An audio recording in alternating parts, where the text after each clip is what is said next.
အားလုံးချစ်လာစွာသောအမျိုးတို့၏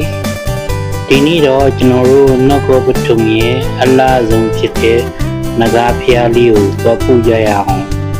ဒီဖျားကိုတော့ရှမ်းလို့ဝတ်တော်ခဏလို့ခေါ်ပါတယ်ဒီဘုန်းကြီးကျောင်းကတော့နှစ်ပေါင်းရာချီကြာမြင့်ခဲ့ပါပြီဒါပေမဲ့လက်ရှိရှိနေတဲ့ဖျားကိုတော့စတင်တာမကြာသေးပါဘူးဘုန်းကြီးကျောင်းမှာတော့အောက်ကနေသိမ်ဝင်ပြီးတော့အောက်ကနေခြူရတဲ့လှိုင်ကူတွေရှိပါတယ်ကျွန်တော်ကတော့အချိန်မရလို့မတော်ဖြစ်ခဲ့ပါဘူး